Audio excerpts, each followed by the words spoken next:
시편 29편 1절부터 11절까지를 본문으로 삼아서 큰 물 위에 앉아 계신 하나님이라는 제목으로 말씀을 전합니다.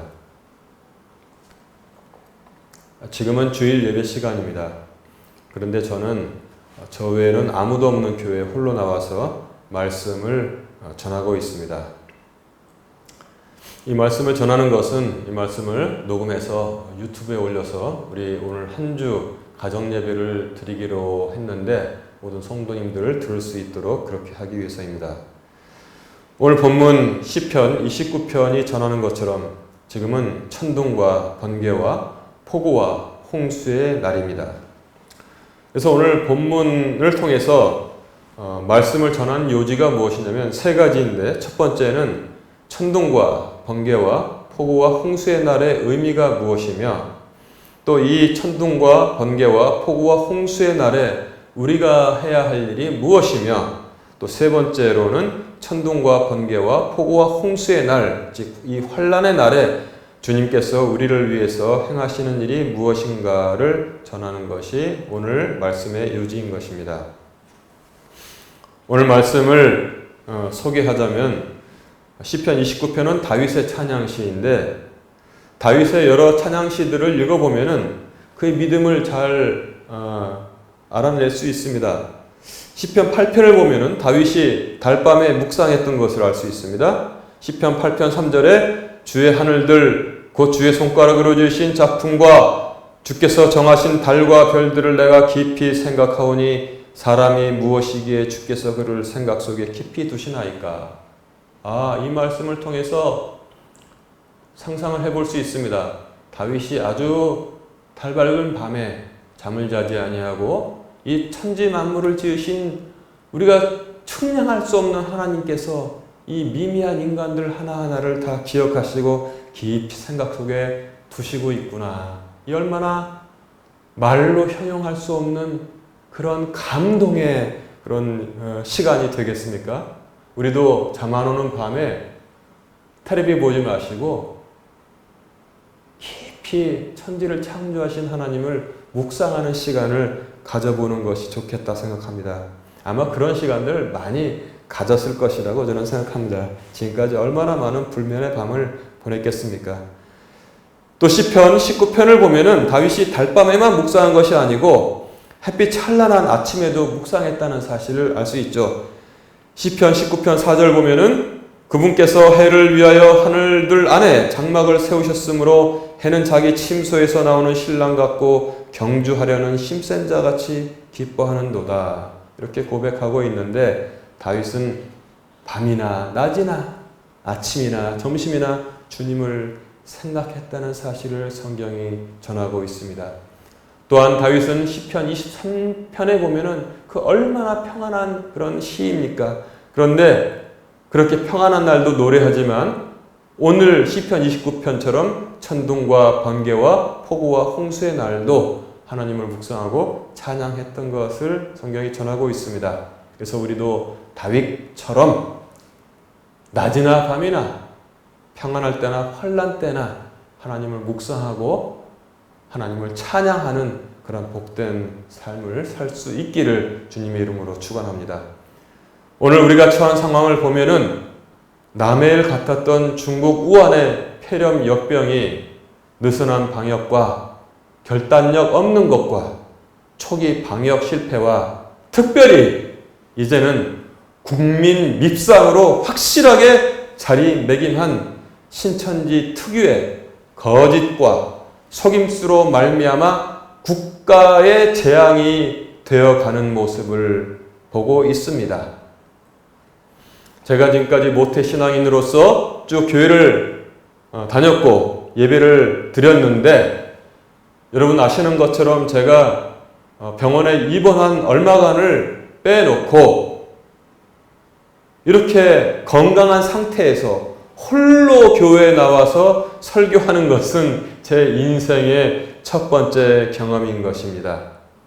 실로 많은 생각을 하고 또 많은 의미를 찾아보려고 지금 노력을 하고 있습니다.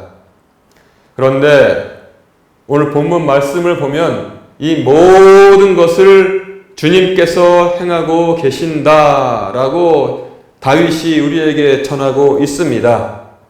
이 위대하신 하나님의 이름을 회방받지 아니하게 하기 위해서 비록 오늘 이 인생의 첫 경험, 아무도 없는 교회에 나와서 홀로 설교를 하지만, 그러나 이 모든 것을 통해서 하나님께서는 반드시 선을 이루신다는 것입니다.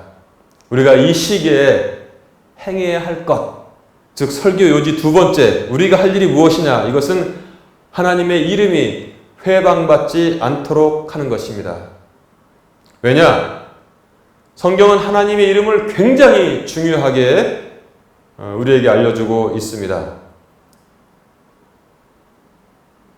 신명기 신학을 우리가 알 수 있는 그런 대목이 있는데, 하나님께서 이스라엘의 성소에 대해서 어떻게 표현하시냐면 거기에 내가 있겠다라고 말씀하시지 아니하고 주께서 주의 이름을 두시는 그곳이라고 간접적으로 돌려 말하고 있는 것입니다. 이처럼 하나님의 이름은 그 위대함을 가지고 있습니다. 그리고 예수의 이름으로 모든 것을 우리가 구하고 예수의 이름으로 마귀를 쫓을 수 있는 것이고, 또한 예수의 이름으로 기도하고 예수의 이름으로 구원받는 것입니다. 출애굽기에 보면 모세가 하나님의 소명을 받고 하나님의 이름을 물어봤을 때 하나님은 모세에게 나는 스스로 있는 자라고 거룩한 이임을, 창조주이심을 말씀해 주시고 있습니다. 그래서 하나님은 거룩하고 우리는 그 앞에서 겸손해야 하는 것입니다. 지금은 하나님의 이름이 영광 받아야 할 때이고, 지금은 하나님의 이름이 회방받지 않아야 하는 그런 때인 것입니다. 그래서 우리가 지금은 하나님의 이름을 높이고 회방받지 못하도록 처신하는 것이 우리의 할 일이 아닌가 생각합니다. 그래서 오늘 가정예배를 결정한 것입니다.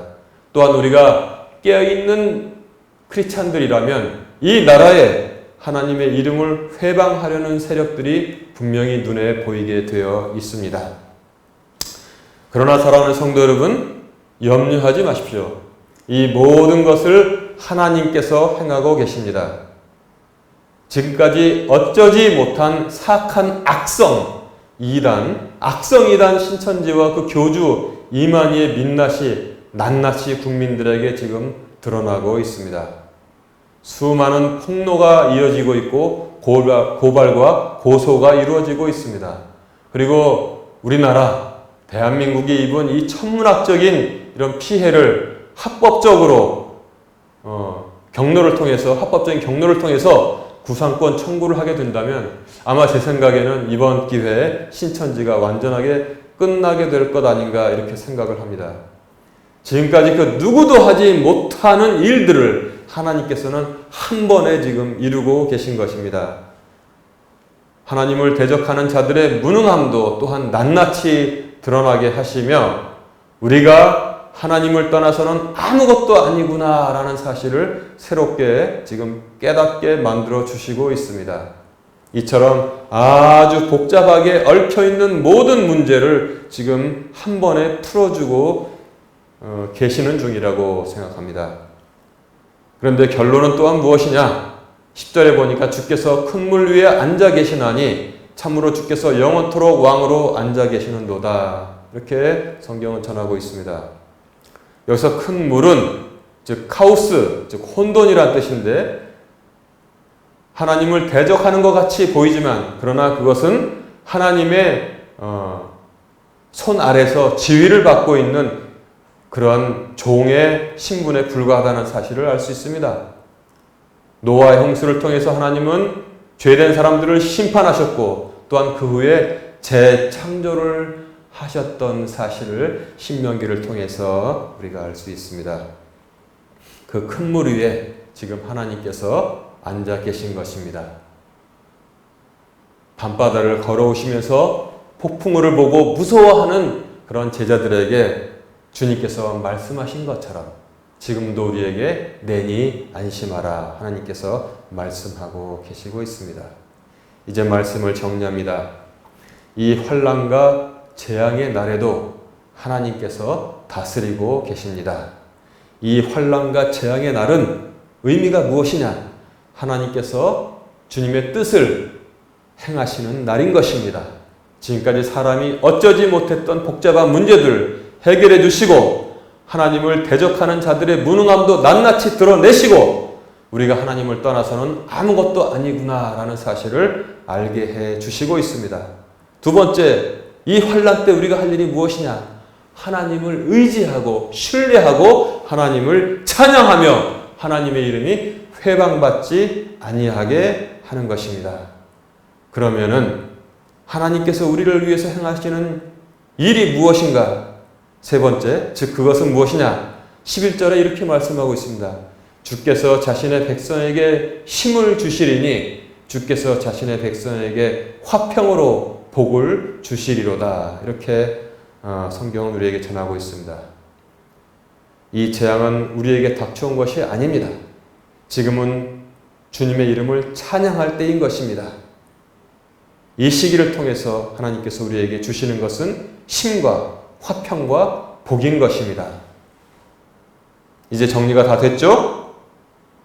이 날의 의미가 무엇입니까? 하나님께서 주님의 일을 행하시면서 모든 복잡한 문제를 풀어주시면서 하나님을 대적하는 자들을 쓰러지게 하시고 또한 우리에게 하나님을 떠나서는 아무것도 아니구나라는 사실을 다시 한번 깨닫게 해주시는 날인 것입니다.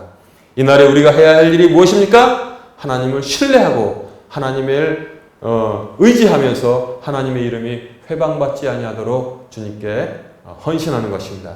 세 번째, 이 날을 통해서 하나님께서 우리에게 행하시는 일이 무엇입니까? 이것은 바로 힘과 화평과 복을 주시고 있는 것입니다. 이 모든 복된 의미가 저와 여러분들에게 충만하게 임하고 열매 맺는 그런 복된 날이 되시기를 주님의 이름으로 축원합니다.